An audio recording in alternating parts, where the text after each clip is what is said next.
And a little bit about balancing redox equation is something I'm not going to cover in this module, and it's nothing I'm not going to cover in these videos. If you are interested in exploring more how to balance redox equation, it can be quite complicated, but there are rules about it, which makes them very systematic. Please let me know. It's not something that I'm going to cover in this module, but I felt it was important to briefly mention it. And there are quite a few rules related to balancing redox equations, because they're not always straightforward to balance. If I look at the reaction and you say, okay, I've got tin2 plus SN2 plus iron 3 plus to give you tin4 plus iron 2 plus. And if I ask you, oh, is this equation balanced? You might think, oh, okay, yes, because I've got one tin on the left hand side and one tin in the right hand side, and I've got one iron on the left hand side, one iron with in the right hand side. And that is true. That equation is balanced in mass. You have the same number of atoms on the right hand side and the left hand side, and the same type of atoms.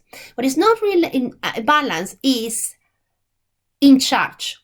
Those charges, the tin is 2 plus, the iron is 3 plus in the reagent side, the tin is 4 plus, and the iron is 2 plus in the product side. So that equation is balanced in mass, but not charge. And when you have a redox reaction, when you have a reaction, you need the compounds to be balanced both in mass and charge. That overall the charge of the left hand side, positive or negative, is the same as the right hand side, and that is not the case. If you look at the left hand side, you have 2 atoms, and collectively those ions have 5 positive charges. And if I look at the right hand side, that collectively those 2 ions have 6 positive charges. So that is not correct. You cannot have 5 positive charges in one side and 6 on the other side.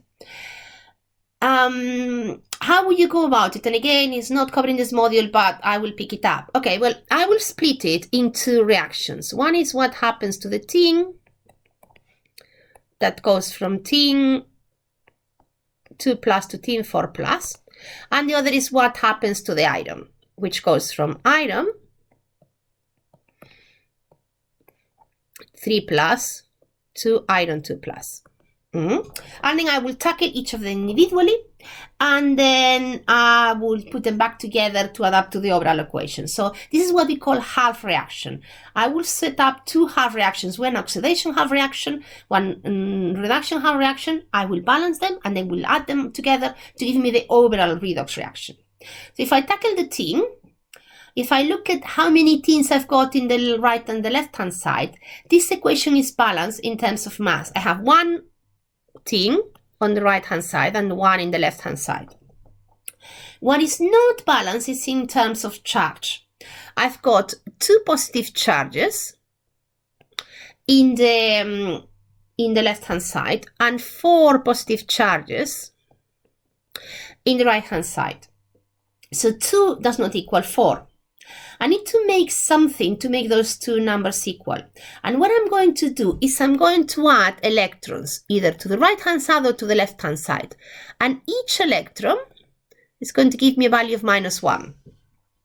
So if I added 2 electrons to the right hand side, then +4 minus 1 minus 1 will give me +2.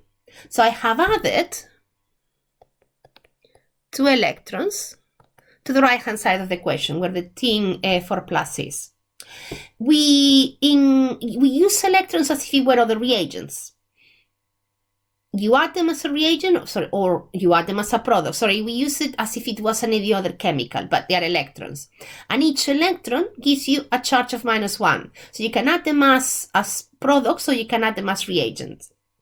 In the first one, I can see that is, well, actually that's going to be the oxidation reaction. That tin, to go from 2 plus to 4 plus, has lost 2 electrons. So that will be the oxidation reaction.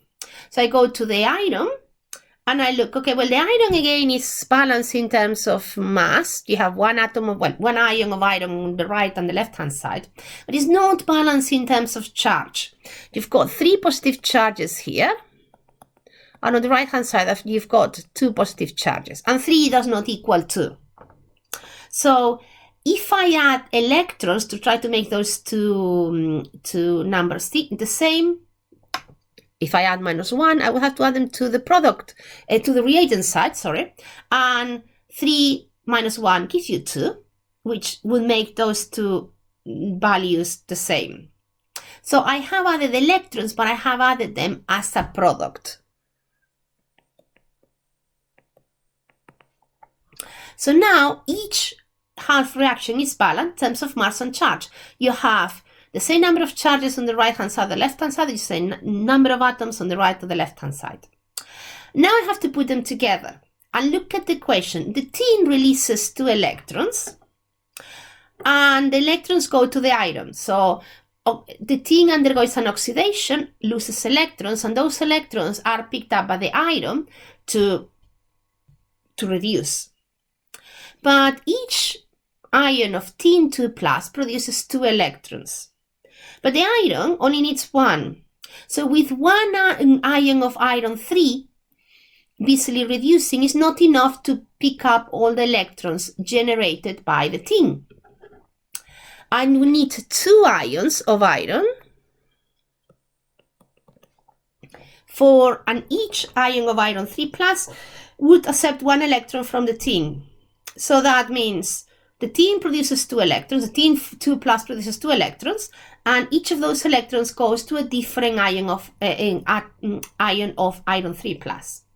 So this would mean that I don't need yes, I need 1 atom of tin 2 plus, if I add them together. But I need to have 2 ions of iron 3 plus.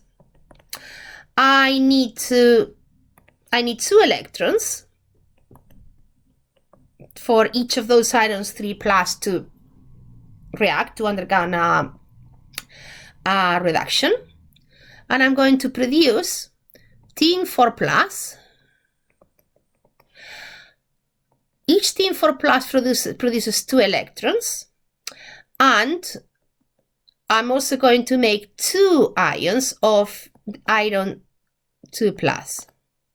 The 2 electrons here and here cancel each other, and then my balance equation would be 1 tin 2 plus, 2 ions of iron 3 plus produce 1 ion of tin 4 plus and 2 ions of iron 2 plus. There are more ways of balancing equations because sometimes you have water. You might have heard about adding hydrogen ions, you might have heard about adding molecules of water, balancing redox equation in acidic medium, in basic medium.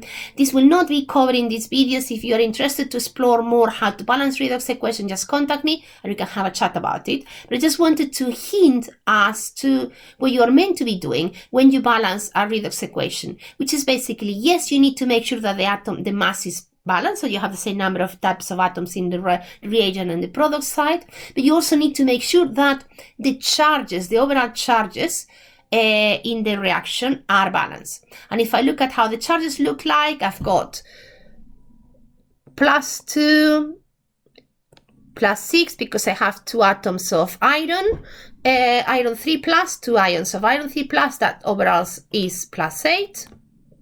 And if I look at the product side, the tin is +4, and I've got 2 atoms of iron, each of them is 2, again is +8. So that equation now is balanced in charge. You have 8 positive charges overall in the reagent side and 8 overall in the product side, and mass. You have the same number of atoms, the same type and number of atoms in the reagent and the product side.